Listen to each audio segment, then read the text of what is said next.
Something just broke in the silver market. And this time, it's not a glitch.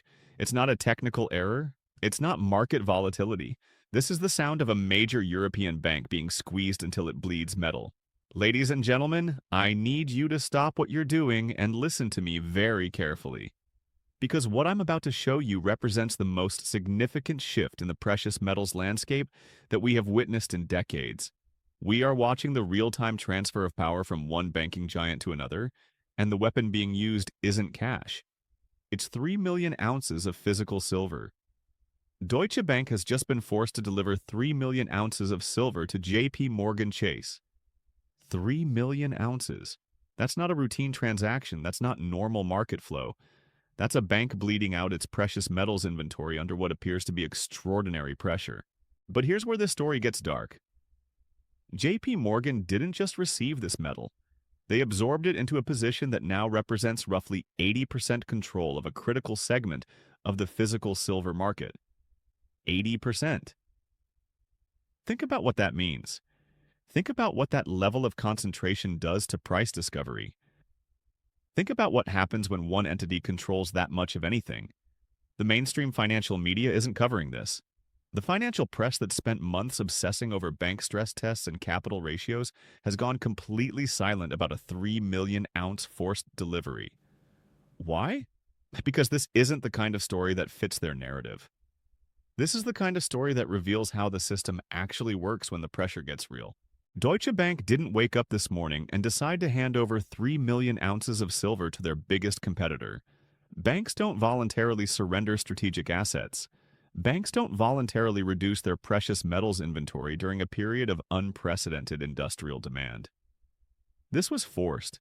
The question isn't whether Deutsche was pressured. The question is what kind of pressure was applied. And when you dig into the mechanics, the story gets even more disturbing. This wasn't a gradual unwinding over weeks. This was forced delivery executed within days, possibly hours. The kind that happens when someone gets a margin call they can't meet. Sources in London report lease rates for silver went parabolic over the past week. We're talking about levels not seen since the Hunt brothers crisis in 1980. Someone was so desperate for 3 million ounces of physical silver that they were willing to pay almost anything to get it. And that someone had the power to force Deutsche Bank to deliver it. Look at the timing. We are in the middle of the most acute silver shortage in modern history. Industrial demand is screaming higher. Solar panel production is consuming silver at rates that would have been unimaginable just 5 years ago. Electric vehicle manufacturing is pulling silver out of the market at an accelerating pace. The defense industry is stockpiling strategic metals at levels not seen since the Cold War. But there's something else happening that most people don't understand.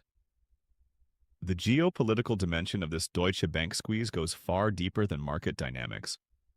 We are watching the weaponization of precious metals in real time. China controls approximately 60% of global silver refining capacity. Russia is a major silver producer. Both countries have been systematically reducing their exposure to Western financial institutions while increasing their physical precious metals reserves. The message is clear. Physical assets, not paper promises, determine real wealth and real power. And now, JPMorgan has positioned themselves as the Western response to Eastern accumulation. By forcing Deutsche Bank to deliver 3 million ounces, they have consolidated Western precious metals control under American banking authority. This isn't just about market share. This is about ensuring that if there's a precious metals war between East and West, the United States has a champion that can compete. Deutsche Bank, as a European institution, was a wild card in this equation. European banks answer to European regulators and European political interests, but JPMorgan answers to American interests. By absorbing Deutsche Bank's precious metals inventory, JPMorgan has eliminated a potential European competitor and consolidated control under American financial hegemony. And in the middle of this industrial frenzy, Deutsche Bank surrenders 3 million ounces to JPMorgan. This isn't market dynamics. This is something else entirely. Let me walk you through what 3 million ounces actually represents. The entire registered inventory of the COMEX, the metal that backs the paper silver market that determines the global price, hovers around 30 to 40 million ounces on a good day. Deutsche just handed over roughly 8 to 10% of that entire inventory to JP Morgan in a single transaction. But the numbers get more terrifying when you understand the velocity of this market. 3 million ounces isn't just sitting in a vault somewhere. In the modern precious metals market, that same metal gets pledged, leased, rehypothecated, and used as collateral for multiple transactions simultaneously. Industry sources estimate that each ounce of physical silver in the system supports between 5 and 10 ounces worth of paper claims. That means Deutsche Bank's 3 million ounce delivery to JP Morgan potentially represents 15 to 30 million ounces worth of market exposure being transferred from European control to American control. We're not just talking about the physical metal. We're talking about the paper pyramid that sits on top of that metal. And here's the truly disturbing part. Deutsche Bank didn't just lose 3 million ounces of silver. They lost the ability to use those 3 million ounces as collateral for other operations. They lost the lease income from that metal. They lost the rehypothecation flexibility that comes with holding precious metals inventory. They essentially lost a money printing machine that was generating revenue across multiple business lines. JP Morgan didn't just acquire metal. They acquired a revenue-generating engine that was previously generating profits for their competition. But the registered inventory is an illusion. Most of that metal is already committed. Most of it is already spoken for by existing contracts and industrial users. The amount of truly available, unencumbered silver in the COMEX system is a fraction of what the official numbers suggest, which means Deutsche didn't just hand over 3 million ounces. They handed over a significant portion of the free float, and JP Morgan took it, all of it. But here's what the mainstream media isn't telling you about JP Morgan's 80% control. This isn't just about market share. This is about dictating terms to entire industries. When Tesla needs silver, when Samsung needs silver, when the US military needs silver, they don't go to a competitive marketplace anymore. They go to JP Morgan. And JP Morgan sets the price.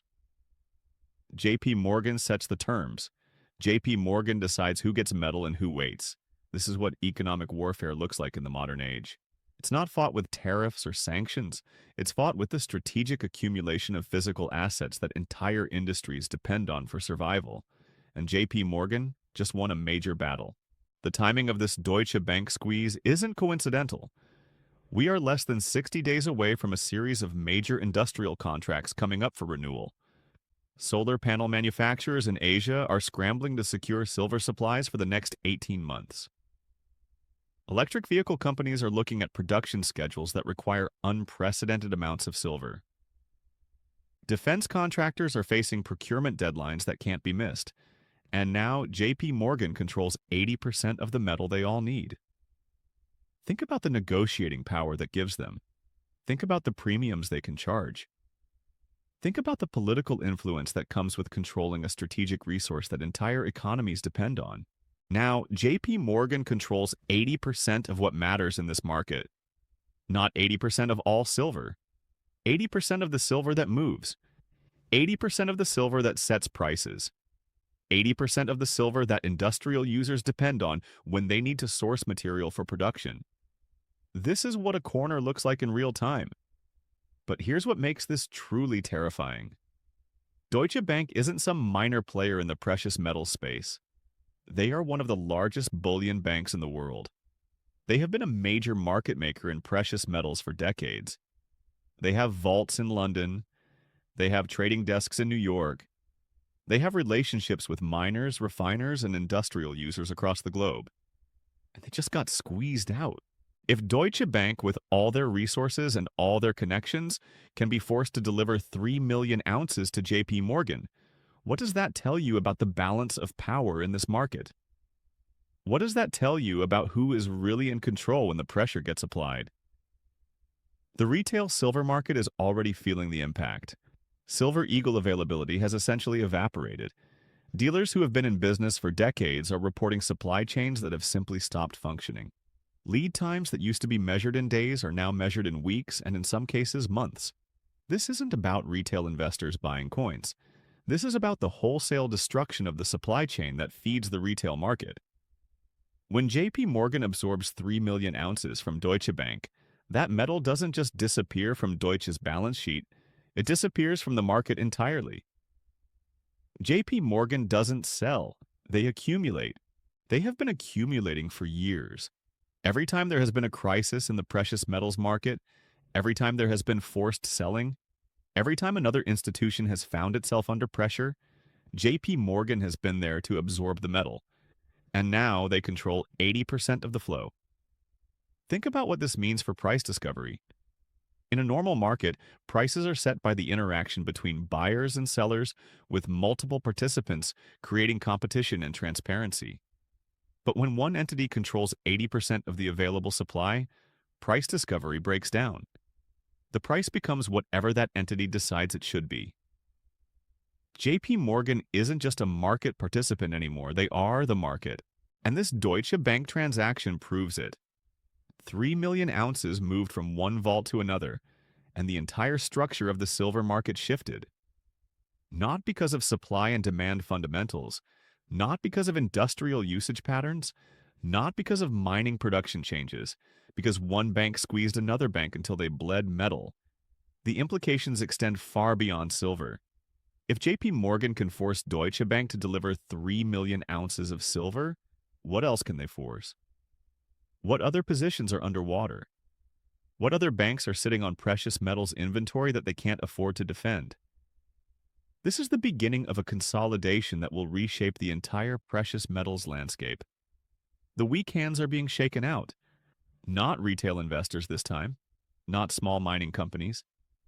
Major European banks, and the entity doing the shaking is JP Morgan Chase. But the story gets darker when you look at the broader context. Deutsche Bank isn't just any bank. They are systemically important to the European financial system. They are counterparty to thousands of other institutions across multiple asset classes. When Deutsche Bank gets squeezed in precious metals, the ripple effects don't stay contained to precious metals. And Deutsche Bank isn't the only European bank with precious metals exposure. Credit Suisse has significant silver positions. BNP Paribas is a major player in the London bullion market.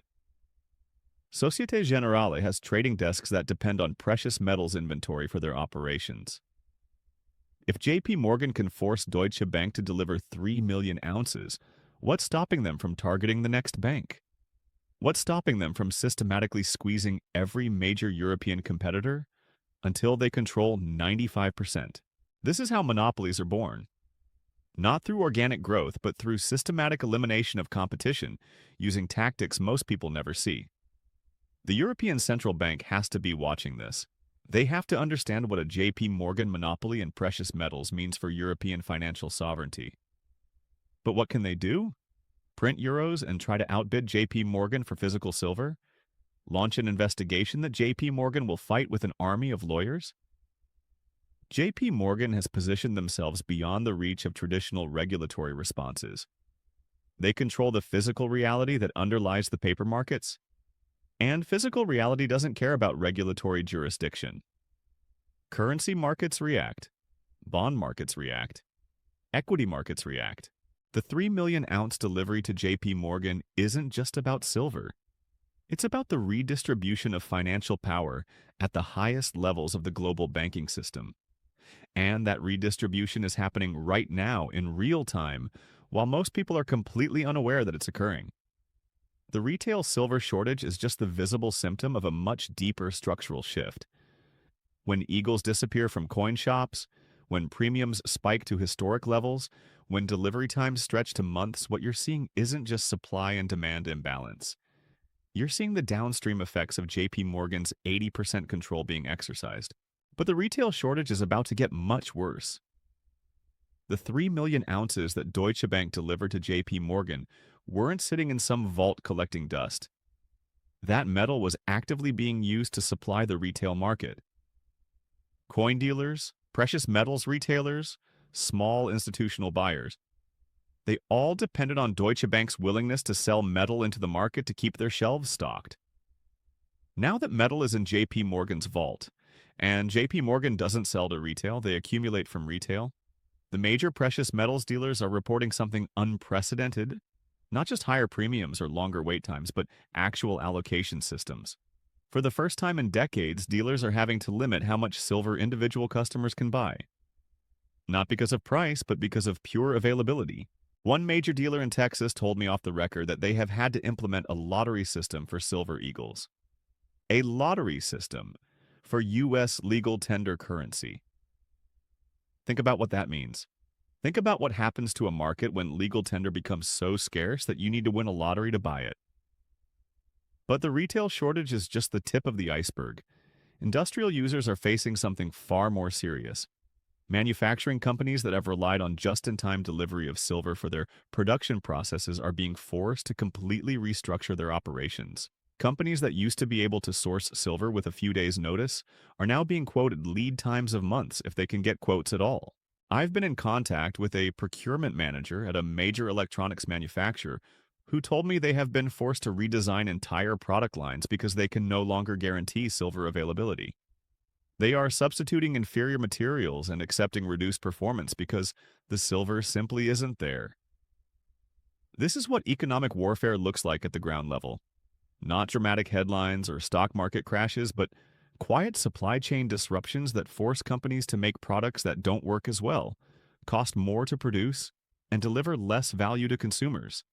And all of this traces back to JPMorgan's 80% control and their willingness to squeeze competitors like Deutsche Bank until they surrender their inventory. And this is just the beginning. The 3 million-ounce Deutsche Bank delivery was JPMorgan flexing their muscles. It was a demonstration of power designed to send a message to every other bank, every other institution, every other entity that thought they could compete in the precious metals space. The message is simple. We control this market now. Play by our rules or get squeezed out. They control the flow. They control the price. They control who gets metal and who doesn't. And Deutsche Bank just proved that even major European banks don't get metal if JPMorgan decides they don't. This is what a rigged market looks like when the rigging becomes visible. For years, precious metals investors have suspected that large banks manipulate prices through paper contracts and derivatives. But this Deutsche Bank transaction is different. This isn't paper manipulation. This is the physical seizure of 3 million ounces of actual metal. The paper games are ending. The physical reality is taking over, and in that physical reality, JPMorgan controls 80% of what matters. But here's what makes this moment historically significant.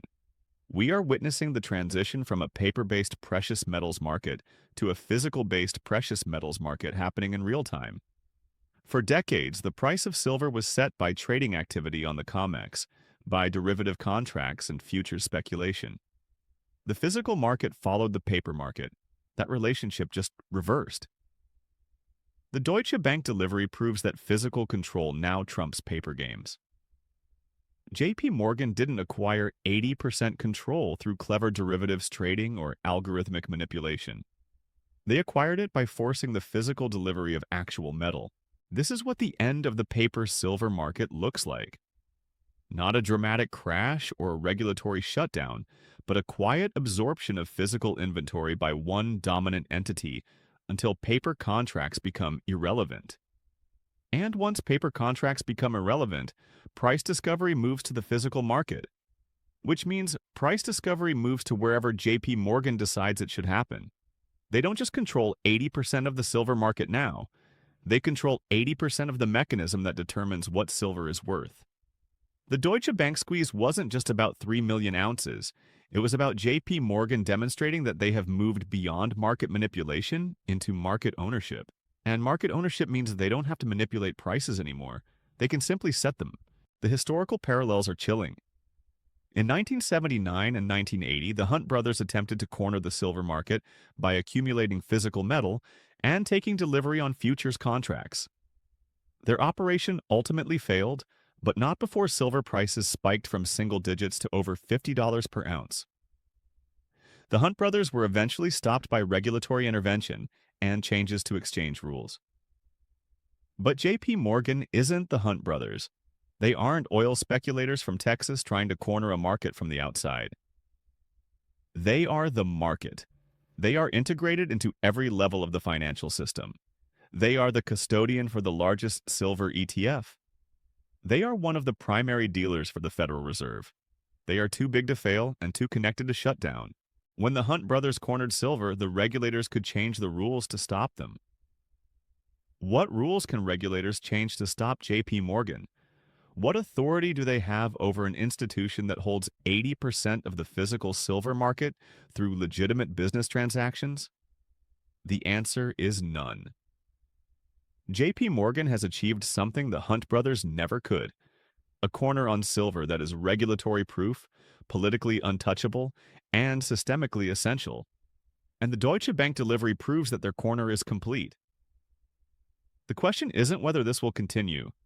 The question is how far JPMorgan will push their advantage before the system breaks completely. Because at some point, when one entity controls too much of a critical market, the market stops functioning as a market and starts functioning as a monopoly. We may already be at that point.